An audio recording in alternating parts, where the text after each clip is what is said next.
Tere! Minu nimi on Tuuli Emily Liivat ja olen ESTO 2019 noorte tegevuste juht.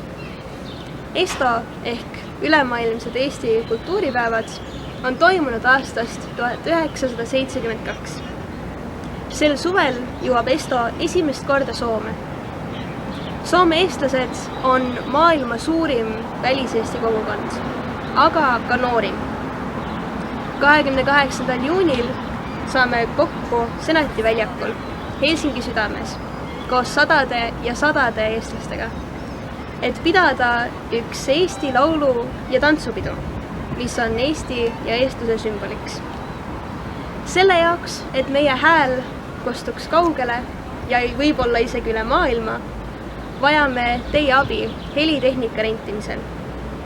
Andke meile hoogu ja kohtume ESTO-l!